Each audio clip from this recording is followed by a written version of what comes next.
Hello again, everyone, and welcome back for another installment of Taoism Explained. This time around, we are going to take a look at 3 translations of the 29th chapter. This one has been titled Taking No Action, Non-Assertion, and Not Forcing Things, or Wu Wei. The first translation reads, If anyone should wish to get the kingdom for himself, and to effect this by what he does, I see that he will not succeed. The kingdom is a spirit-like thing, and cannot be got by active doing. He who would so win it destroys it.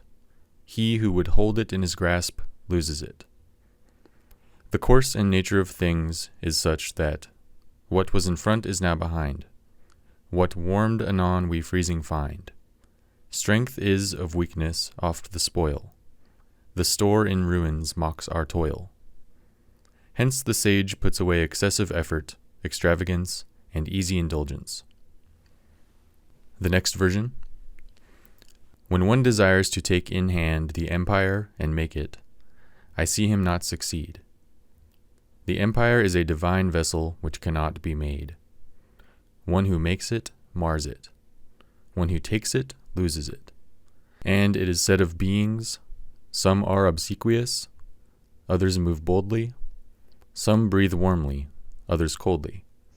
Some are strong and others weak. Some rise proudly, others sneak. Therefore the holy man abandons excess, he abandons extravagance, he abandons indulgence. And the third translation. One who desires to take and remake the empire will fail. The empire is a divine thing that cannot be remade. He who attempts it will only mar it. He who seeks to grasp it will lose it. People differ, some lead, others follow. Some are ardent, others are formal. Some are strong, others weak. Some succeed, others fail. Therefore the wise man practices moderation. He abandons pleasure, extravagance, and indulgence. The way that I would look at this chapter is something like doing without doing.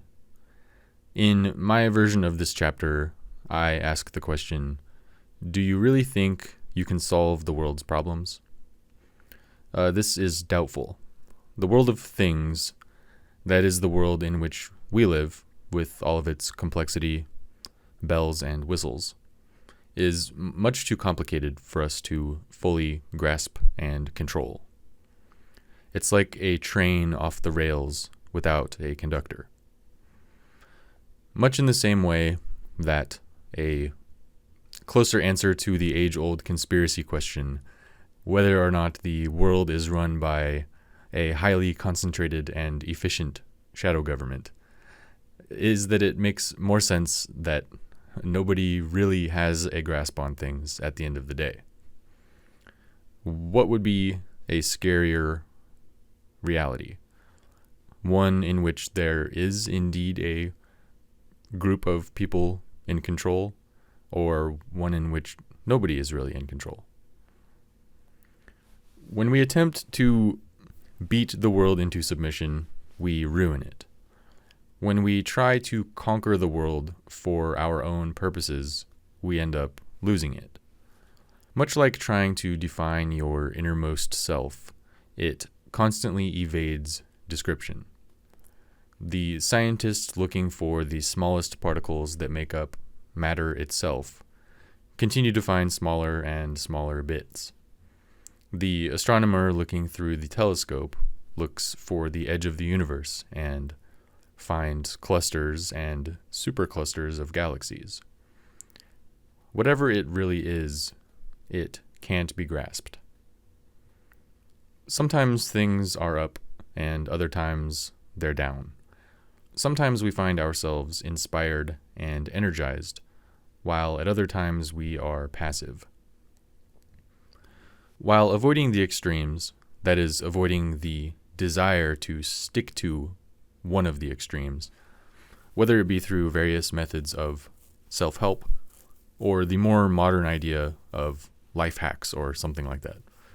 While avoiding this sort of urge to constantly expect ourselves to operate at full capacity 100% of the time, crush every goal we set up for ourselves, we find our true nature. When the time comes to act, we act accordingly and with focus. Without the weight of constant indulgence bogging us down, we are more capable of acting intentionally.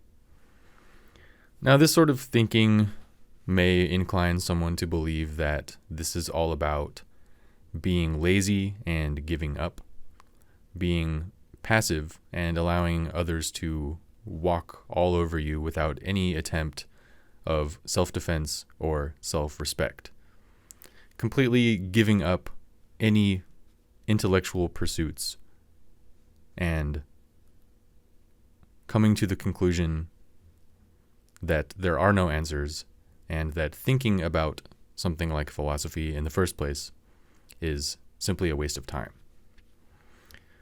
On the contrary, this is a more nuanced sort of thing. One can remain passive as a default state with the ability for swift and precise action when it is called for, which is not 100% of the time. Firing on all cylinders is tiresome. Overthinking is painful. Constantly going to and fro without any real direction is pointless.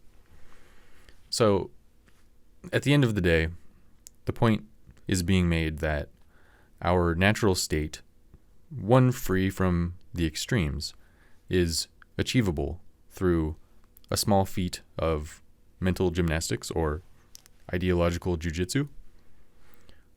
Take it easy. Take yourself a little bit less seriously, as I always like to say. The results of your actions will be far greater if they are performed from a place of intention and calm than they would be if performed from a frazzled or jittery place. Until next time.